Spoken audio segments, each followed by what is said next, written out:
Quand je vais à l'épicerie, je jette toujours un coup d'œil très attentif dans le frigidaire des pizzas pochettes. Qu'est-ce qui se passe là-dedans? Est-ce qu'il y a eu un rebranding? Encore mieux, c'est un nouveau produit complètement différent. Des pochettes de déjeuner. La popularité du repas le plus important de la journée ne se dément pas. Toutes les entreprises spécialisées en transformation de produits alimentaires veulent leur part du gâteau, ou plutôt devrais-je dire, leur part du brunch. C'est une proposition intéressante, puis j'ai très hâte d'y goûter, même si je me suis jamais vraiment senti mal de manger des pizzas pochettes en guise de déjeuner. Je trouve que ça commençait à être le temps que McCain essaye de mettre autre chose que de la pizza dans leur pochette. Puis j'espère que le déjeuner, c'est seulement la première d'une série de nouvelles propositions de pochettes repas qu'on peut manger sur le pouce après une très brève cuisson au four à micro-ondes.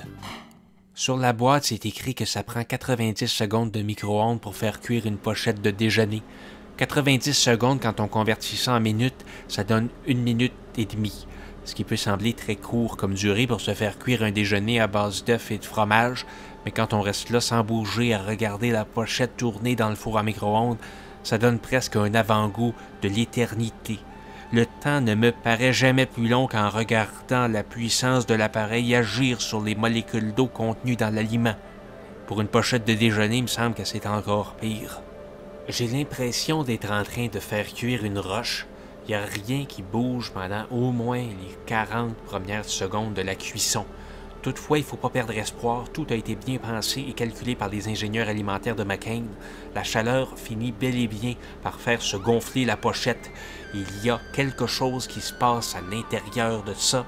Je vais pouvoir manger une nourriture chaude. Durant les 30 dernières secondes, je dois me retenir de toutes mes forces pour pas interrompre la cuisson.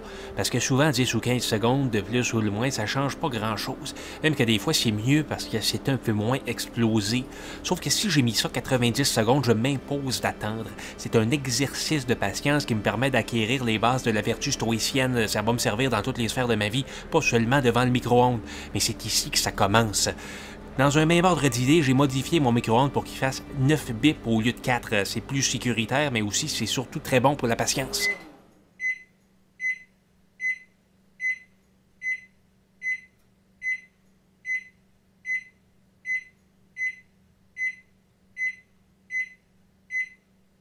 J'ai programmé le dernier bip pour qu'il survienne après une durée aléatoire allant de quelques heures à quelques secondes.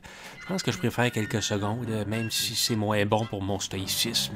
Une chose qui est sûre, c'est que ça fait assez longtemps que j'attends après les bips, je peux tout de suite mettre la main à la pâte. Vite de même, de l'extérieur, c'est vraiment comme une pizza pochette. En l'éventrant, c'est comme si c'était une pizza pochette qui avait attrapé l'hépatite B. La couleur bilieuse du mélange d'œufs et de fromage est loin d'être appétissante.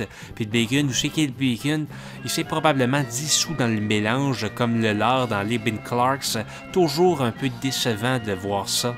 Le test le plus important, ça demeurera toujours celui de la bouche. Qu'est-ce que ça goûte? Eh bien, le goût du fromage cheddar prédomine sur les pauvres fades. La pâte goûte la pâte de la pizza pochette, ce que j'apprécie, mais qui me fait surtout regretter de ne pas être en train de manger une pizza pochette comme déjeuner, plutôt que de manger cette affaire-là. Une bouchée me suffit pour conclure que je vais pas en racheter. Les pochettes de déjeuner, c'est fini, mais je félicite l'effort de McCain d'avoir au moins osé quelque chose de nouveau avec leurs produits forts. Maintenant, est-ce que vous pourriez faire la poutine pochette qu'on réclame depuis tant d'années? C'est sûr que ça va être dégueulasse, mais ce qui est encore plus sûr, c'est que je vais en acheter puis que je vais en parler sur ma chaîne YouTube quand ça va exister.